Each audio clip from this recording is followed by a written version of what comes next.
One fact for every servant in Fate Grand Order.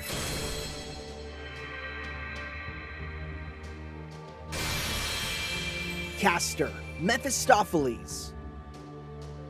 Most Fate servants, besides their anime powers, are pretty close to their historical counterparts.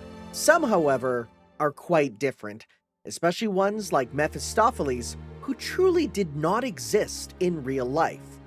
In our world, we know Mephistopheles, sometimes simply referred to as Mephisto, as the demonic figure from first Christopher Marlowe's The Tragical History of Dr. Faustus, but later more popularly from Johann Wolfgang van Goethe's tragic play Faust.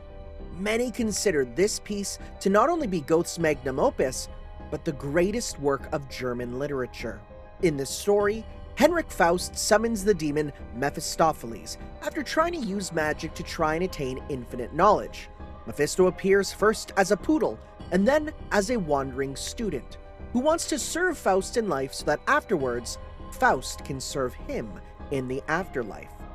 They wager that if Mephistopheles can grant Faust an experience on Earth so wonderful he wishes to live forever, Faust will immediately die and serve the devil in hell. In reality, Mephisto is the devil himself, who put on a bet with God that he can cause someone of religious faith to waver and pursue a dark path.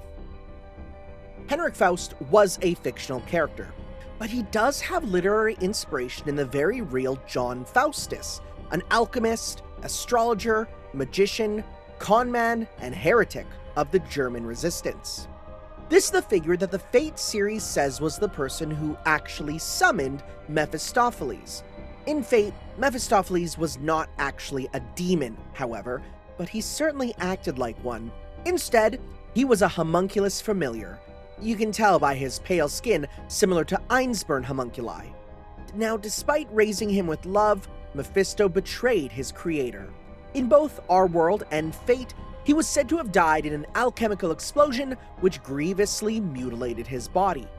In Fate, it was implied that it was Mephisto who blew him up, which connects to his noble phantasm, the TikTok bomb. An interesting thing to note is that in our world, magic practitioners never viewed Mephistopheles as real. He was only ever considered a literary figure. This is in stark contrast to other similar figures like Trismegistus, Hecate, Solomon, and even Paracelsus, who would be worshipped and invoked for magic ceremonies.